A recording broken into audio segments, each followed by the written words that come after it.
வாங்க இன்னைக்கு மட்டன் பிரியாணி ஹோட்டலில் கிடைக்கிற மாதிரி நல்லா உதிரி உதிரியாக எப்படி செய்யணும் பார்க்கலாம். அதுக்கு ஒரு பாத்திரத்தில் பாதி அளவு தண்ணி எடுத்துக்குங்க. தண்ணி நல்லா கொதிச்சதுக்கப்புறமா ரைஸ் சேர்த்திட்டு 3 ஸ்பூன் எண்ணெய் விட்டுக்குங்க. அப்போ தான் ரைஸ் ஒட்டாமல் வரும். நல்லா அது மாதிரி பபுளாக வருது இல்லைங்க, ஒரு 5 நிமிஷம் கொதிச்சா போகிறோம். அந்த டைமுக்கு ஸ்டவ் ஆஃப் பண்ணிட்டு வடித்து எடுத்துக்குங்க. பிரியாணி பாத்திரத்தில் எண்ணெய் சேர்த்திட்டு 2 ஸ்பூன் நெய் விட்டுக்குங்க. நெய் விட்டதுக்கப்புறமா 2 கிராம்பு, 2 பட்டை, 2 ஏலக்காய் சேர்த்துட்டு நல்லா நீல வாக்கில் கட் பண்ணி வச்ச 3 பெரிய வெங்காயத்தை அதில் சேர்த்துட்டு நல்லா வதக்கி விடுங்க. காரத்துக்கு 2 பச்சை மிளகாய் நல்லா முழுசாக சேர்த்திக்கலாம். அதுக்கப்புறமா நம்ம வெங்காயம் நல்லா வதக்கி விட்டு நல்லா கோல்டன் கலராக வரணுங்க. இந்த ஸ்டேஜ் வரையும் நல்லா வதக்கணும். அதுக்கப்புறமா 3 ஸ்பூன் இஞ்சி பூண்டு விழுது நல்லா ஃப்ரெஷ்ஷாக சேர்த்திக்கிங்க. அப்போ தான் பிரியாணி நல்லா சுவையாகவும் நல்லா மணமாகவும் இருக்கும். ஒரு கையளவு புதினா, ஒரு கையளவு மல்லித்தலை சேர்த்திக்கலாங்க. அதையும் அதிலே சேர்த்திட்டு நல்லா வதக்கி விடுங்க. இலை நல்லா சுருண்டு நல்லா பேஸ்ட் மாதிரி வரும், அந்த அளவுக்கு நல்லா வதக்கி விடணும்.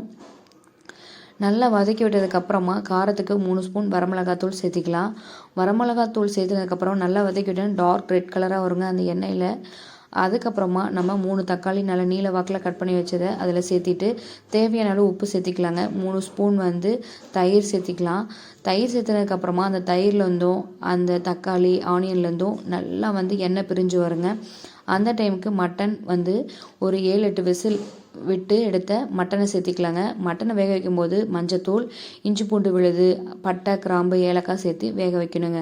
அதுக்கப்புறமா அந்த மட்டன் சேர்த்திட்டு நல்லா கொதித்து எண்ணெய் பிரிஞ்சு வர்றப்ப நம்ம 2 கப் அரிசிக்கு 3.5 கப் தண்ணி சேர்த்திக்கலாம். தண்ணி சேர்த்தி கொதிச்சு வர்றப்ப நம்ம உப்பு பார்த்துட்டு தேவையான அளவு மறுபடியும் உப்பு சேர்த்திக்கலாம்.